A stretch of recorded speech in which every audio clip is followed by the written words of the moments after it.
کہ ایک بادشاہ تھا، وہ سمندری سفر میں روانہ ہوا تو ایک غلام اس کے ساتھ بیٹھا. تو جب وہ کشتی ڈولتی تھی، ہچکولے کھاتی تھی تو وہ چیخے مارتا تھا، تو کشتی والوں کا سکون برباد ہو گیا. ایک دانا شخص تھا، اس نے کہا بادشاہ اگر آپ اجازت دیں تو میں اس کو چپ کرواؤں. اس نے کہا یہ تو کمال مہربانی ہوگی.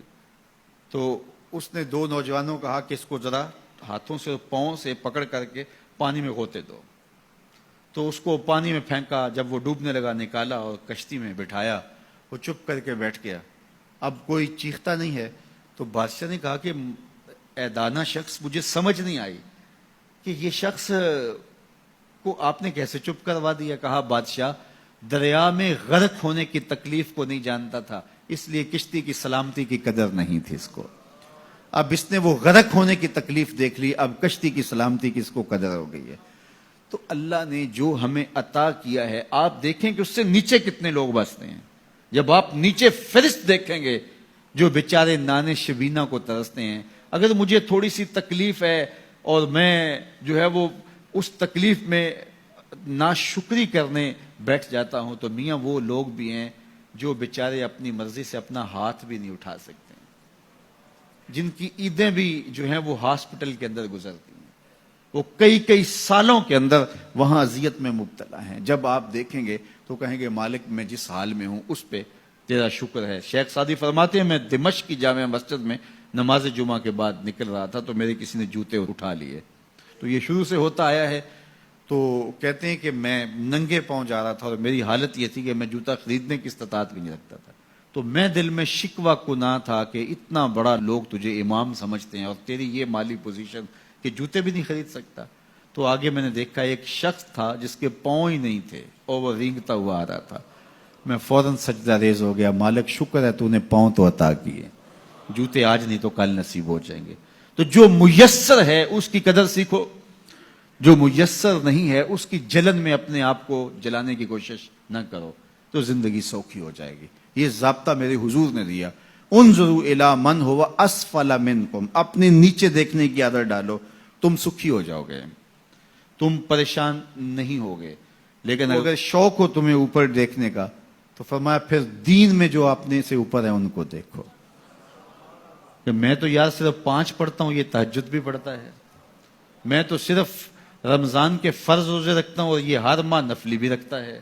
میں تو صرف زکوٰۃ دیتا ہوں، یہ صدقات و خیرات بھی کثرت سے کرتا ہے. یہ لوگوں کے کام بھی آتا ہے، دکھیوں کی مدد بھی کرتا ہے. تو پھر ان کو دیکھو گے تو پھر تمہارے عمل میں قوت پیدا ہوگی. اوپر دیکھنے کا شوق آ جائے تو دین میں جو اوپر ہے ان کو دیکھو، ورنہ نیچے دیکھو. نیچے دیکھو گے زندگی سوکھی رہے گی. اپنی مٹی پہ ہی چلنے کا سلیقہ سیکھو، اپنی مٹی پہ ہی چلنے کا سلیقہ سیکھو. سنگ مرمر پہ چلو گے تو پھسل جاؤ گے. تو زندگی سوکھی کرنے کا طریقہ یہ ہے کہ اپنے نیچے دیکھو اور اللہ کا شکر ادا کرو. تو پھر سنو، میں تو کہتا ہوتا ہوں یہ ٹینشن فری حدیث ہے. سید علی المرتضیٰ فرماتے ہیں حضور نے فرمایا جو اللہ کے دیے گئے تھوڑے رزق پہ راضی ہو گیا، اللہ اس کے تھوڑے عملوں پہ راضی ہو جائے گا. زندگی سوکھی کر دیتی ہے یہ حدیث پاک. تو جو اللہ نے دیا مالک تیرا شکر ہے. یہ تھوڑا کرم ہے کہ تو نے ہمیں انسان بنایا ہے، ہمیں فہم و ادراک کی دولتیں دی ہیں، ہمیں شعور اور خرد عطا کیے ہیں. کتنی مخلوقات ہیں جو سارا دن شدت کی گرمی میں بوجھ اٹھاتی ہیں اور چارہ جا کے جو ہے وہ باہر سے لے رہی ہوتی ہیں. وہ بھی تو تیری مخلوقات ہیں. تو نے ہمیں انسان بنایا، انسانوں کے گھر میں پیدا کیا.